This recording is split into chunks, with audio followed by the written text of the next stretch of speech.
খালি একটু বসে যদি অঙ্ক করি, 2-10 মিনিট কাগজ কলম নিয়ে যদি অঙ্ক করি, তো বদমাশি বাটপাড়ি সব ছেড়ে যাবে। হায় আল্লাহ, 2-10 মিনিট বেশি লয়। আমরা বুঝি না, পাগলা হয়ে গেছি। জাহান্নাম অতি কঠিন। আল্লাহর নবী বলছেন, ইউতা বিজাহান্নামা ইয়াউমাইদিন 70 আলাফিন জিমামিন মা কুল্লি জিমামিন 70 আলাফিন মালাকিন। সেদিন জাহান্নামকে টেনে আনা হবে 70,000 লাগাম দিয়ে, এবং প্রত্যেকটি লাগামে 70,000 করে ফেরেশতা ধরে থাকবে। এক একটা ফেরেশতার ক্ষমতা কতটা? ওয়াসুম্মা নুফিকা ফীহি উখরা ফাইদা হুম কিয়ামুন ইয়ানজুরুন। একবার ইসরাফিলের কথাটা ভাবি, একবার ইসরাফিল সুর ফুঁকে দেবে বন্ধুরে, বিশ্ব ভূমণ্ডলকে ভেঙে চুরমার করে ময়দান বানিয়ে দেবে। ওই রকম একটা নয়, দুটা নয়, এক একটা লাগামে 70,000 করে ফেরেশতা থাকবে। আর জাহান্নামের মুখে লাগাম থাকবে 70,000 লাগাম। আর জাহান্নামকে দুই দিকে ফেরেশতারা টান মেরে ধরবে, আর জাহান্নাম পা ফেলে ফেলে আসবে। জাহান্নামের মুখ আছে, জাহান্নাম কথা বলবে, আল্লাহর সঙ্গে কথা বলবে। রব্বি আইনাল মুতাকাব্বির আইনাল মুতাজাব্বির। হে আমার রব, সে বেঈমানেরা কয়, যারা তাকাব্বুর করেছে, রিয়া করেছে, অহংকার করেছে, যারা দিনকে মানেনি, যারা তাআল্লা করেছে, উপেক্ষা করে দিয়ে চলে গেছে, যারা নবীর সুন্নতকে মানেনি, সালাত আদায় করেনি, নামাজ পড়েনি, রোজা রাখেনি, কয় জুয়ারি গুলো কয়, যারা যাকাত দেয়নি কয়, মাতালের দলগুলি কয়, সব আমার ভিতরে দেন, আমি সবগুলোকে উত্তম নিষ্পেষণ করব। এইভাবে জাহান্নাম আল্লাহর সঙ্গে কথা বলবি।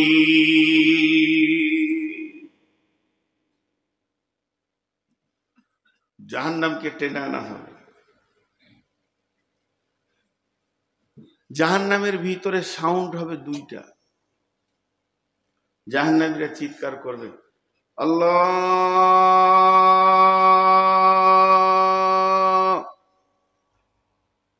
জিভ বেরিয়ে যাবে লম্বা হয়ে, চোয়ালের দাঁত হবে উহুদ পাহাড়ের সমান, বসতে জায়গা লাগবে বাইনাল মক্কাতি ওয়াল মদিনা। মক্কা থেকে মদিনা যত দূর, এই ঠোঁটটা লাভি পর্যন্ত ফুলে যাবে। ওই ঠোঁটটা পেছন দিয়ে চোখে রক্ত, পুঁজ, পানি শেষ হয়ে বিশ্বনবী বলছেন এখানে নৌকা চালানো যাবে, এত বড় হবে চেহারাটা। আর বলবে আল্লাহ, আল্লাহকে ডাকবে। আল্লাহ তার উত্তর দিয়েছেন খুব সুন্দর, আল্লাহকে ডাকবে। আর একটা শব্দ কি হবে, এখানে যদি বাজ পড়ে, এখানে কারো গায়ে লাগেনি, সাউন্ডটাই শুনে অনেকে হার্ট ফেল করবে। আর 10টা বাজের সাউন্ড যদি একসঙ্গে দেওয়া হয়, সবাই হার্ট ফেল করবে। আর যদি 1000, 2000 বাজের সাউন্ড একসঙ্গে দেওয়া হয়, তো একটাও বেঁচে থাকবে। এইটা পৃথিবীর সাউন্ডে যদি এটা হয়, আল্লাহ তাবারক ওয়া তাআলা বলছেন, জাহান্নামীকে যখন জাহান্নামে ফেলা হবে, তখন তারা শুনতে পাবে যে মেঘের গর্জনের থেকে লাখো কোটি গুণের আওয়াজ, সবসময় আগুনের গর্জন চলছে, এবং সেখানে মানুষ আল্লাহকে ডাকছে। আল্লাহ তাদের উত্তর দিয়েছে কি দেখেন, বিসুরিল্লাহু বাবুন বাতিনুহু ফীহি রাহমাতুন ওয়া যাহিরুহু মিন কিবালিহিল আযাব। ينادونهم ألم نكن معكم قالوا بلى ولكنكم فتنتم أنفسكم وتربصتم وارتبتم وغرتكم الأماني حتى جاء أمر الله وغركم بالله الغرور।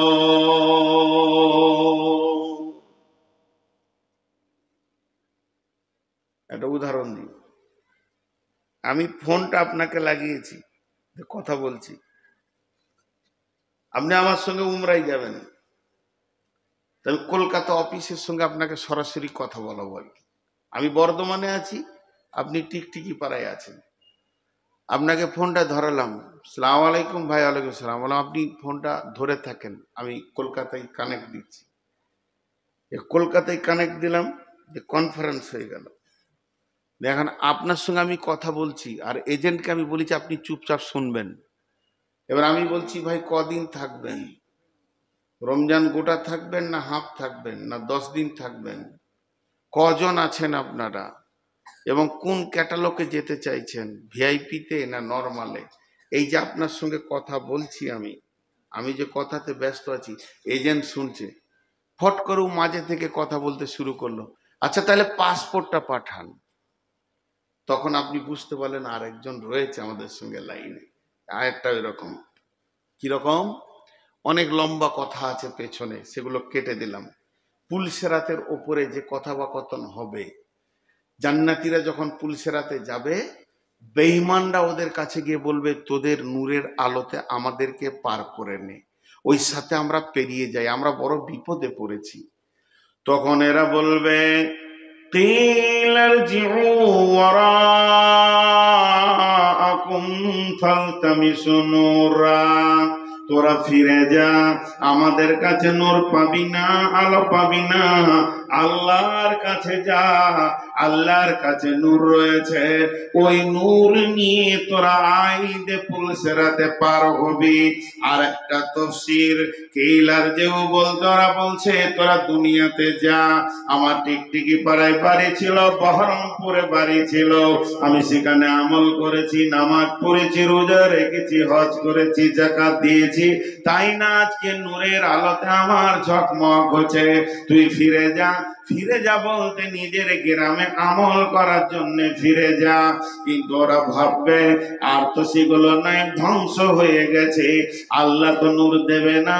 তখন ওই জান্নাতি লোকটার সঙ্গে ও দৌড়তে শুরু করবে।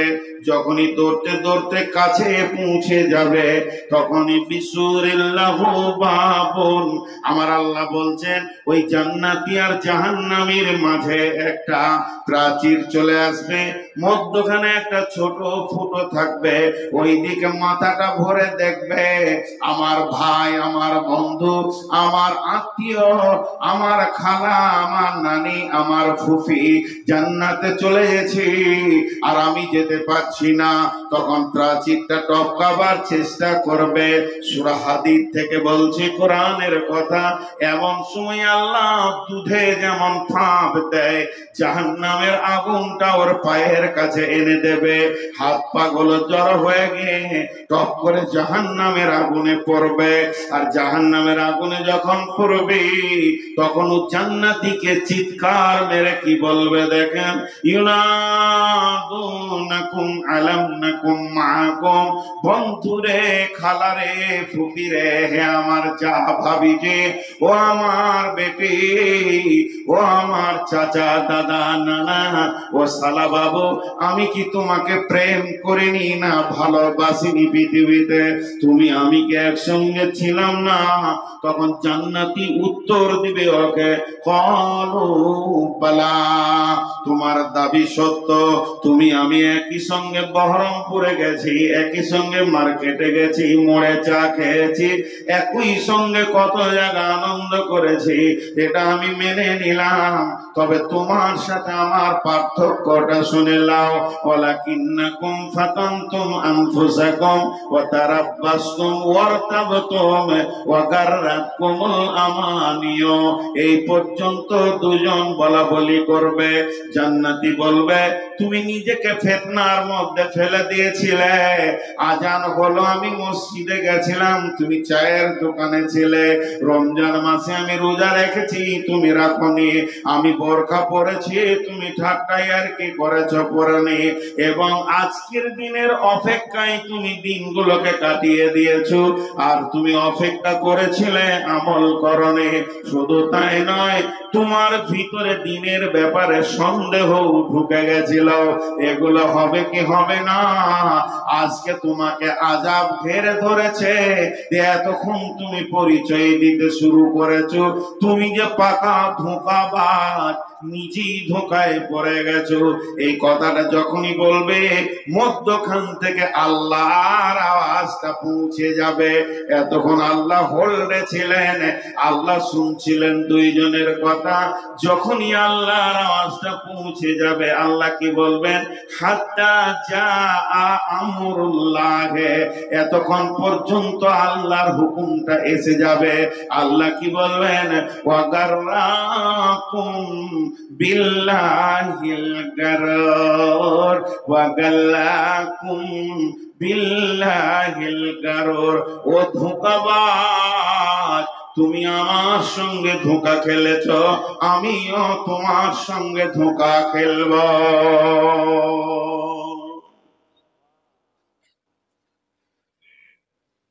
এক দুই করে লোক উঠছে, কই মুজিবুর রহমান কই? বাঁধো বাঁধো বাঁধো, ভালো লাইলন দড়ি রাখ। হ্যাঁ হ্যাঁ, আর না হয় ইয়ে করতে হবে, কলকাতাতে জালসা হয় গোডাউনের ভিতরে চাবি মেরে দিতে, একজনে যেতে বলবে, একটা বাজাবো তারপরে ছাড়বো। আমার বড় ভাইয়ের শাশুড়ি মারা গেছে, কত মজার কথা শুনেন। জানাজা পড়তে গিয়েছি, 10টার সময় পৌঁছে গিয়েছি, সমস্ত আত্মীয় চলে এসছে, কেউ বাকি নাই। 3 হাঁড়ি ভাত রেঁধেছে, বলছে 12টা বাজুক তাকে জানাজা হবে, নাহলে খাবে কে? তোদের কপালে ঝাঁটা। এক আজীব জিনিস। শুনেন, মাঝে একটা কথা, এটাও জ্ঞানের কথা বলে নি, 10টার পরে জালসা করাটা বেদাত বলছেন। বড় বড় আলিমদেরকে জিজ্ঞেস করেন, রাতকে 3 ভাগ করেন। এমন ওই এলাকায় ফেরেশতা আছে যে রাত 12টার পর আল্লাহর সঙ্গে কথা বলে, আজ তার ডিস্টার্ব হচ্ছে, বদদুয়া লেগে যাবে। ও 3 ভাগ, 1 ভাগ আল্লাহকে দেন, 1 ভাগ স্ত্রীকে দেন, 1 ভাগ দেহকে দেন ঘুমানো। আজকে জালসার দিন একটা ভাগ লেন, দেহরটা লেন, বাকিগুলো আল্লাহরটাকে কেটে দিয়েন না। মানুষ বোঝে না, বক্তা একটা আনেন, 7432টা বক্তা আছে, মানে বক্তাদেরই জায়গা হবে না বসার। আমার জীবনে এত বক্তা দেখি নাই, 16খানা। তো এবার বলছে এগুলো গাঁয়ের, তা আমার গাঁয়ে কি মৌলবি কম আছে?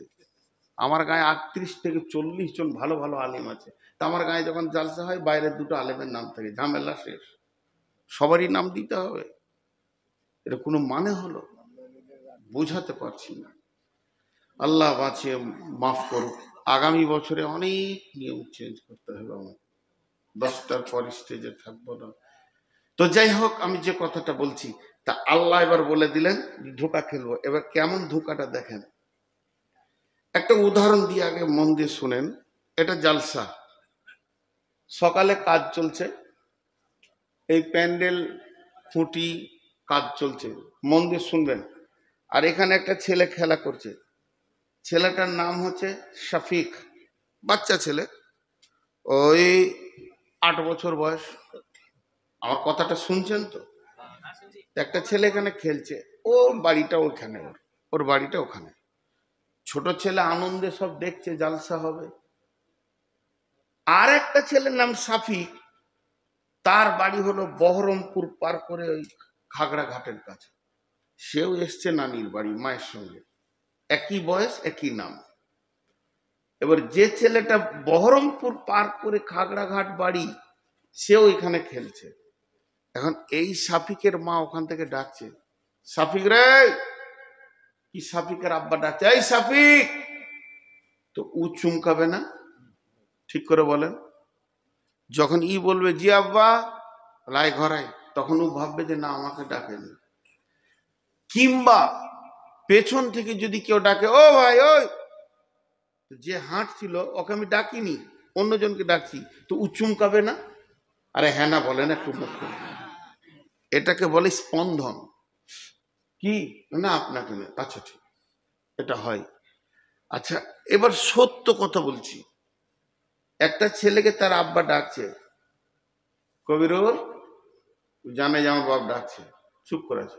ওই কবিরুল, চুপ করে আছে। কবিরুল রে, চুপ করে আছে। 18-20 বছরের ছেলে, ছোট ছেলে লাই, ওর বন্ধুদের সাথে গল্প করছে, বাপকে তাওয়াক্কাই করলো না, যে তারপর সোজা হেঁটে দিল, এই কবিরুল, হেঁটে দিল। বলেন এটা বাপকে সহ্য হবে? একবার বলেন সহ্য হবে? এবার আপনাদেরকে কোরআনের কথাটা বলি, আল্লাহ কি বললেন। বিসমিল্লাহির রহমানির রহিম। ওয়াগাররাকুম বিল্লাহিল গারুর। নূর পেল না, আলো পেল না, জ্যোতি পেল না, পুলসেরাতে পার হতে পারল না, মা সারা দিল না, বাপ সারা দিল না, ভাই দিল না, বন্ধু দিল না, বিবি দিল না, স্বামী দিল না, তখন সে অসহায় হয়ে যাবে। তখন তার মনে পড়বে তবে আল্লাহকে ডাকি, এছাড়া আর কেউ নাই। এবার জাহান্নাম থেকে ডাকতে শুরু করবে, আল্লাহ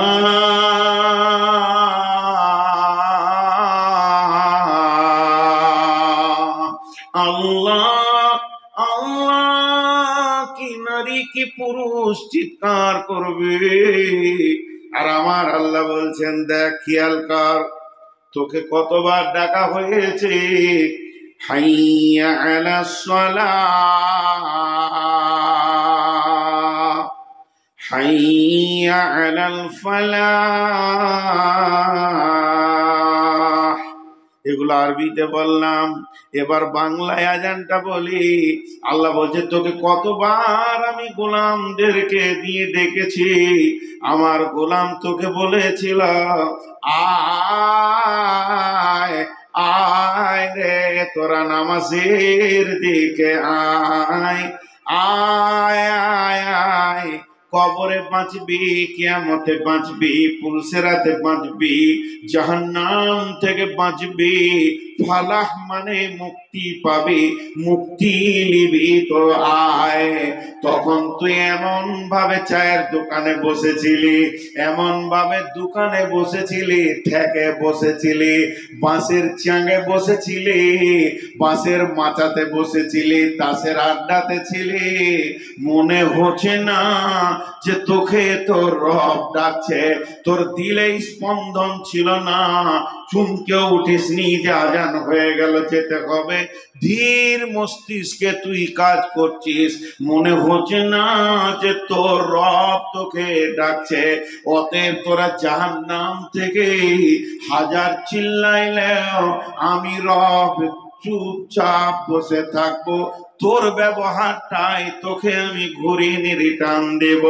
তুই আমার আজান শুনে তোর দিলের কোনো রেসপন্স ছিল না, দিল কাঁপে নাই, ধড়কন হয় নাই, মসজিদে যেতে মন যায় নাই, তাহলে তুই যে ব্যবহারটা করেছিস ওই ব্যবহারটাই আমি, তুই জাহান্নামে থাকবি, আমাকে ডাকবি, আমি ওই ব্যবহারটাই রিটার্ন দিব। তুই ডেকে যা, আমি চুপ করে বসে আছি।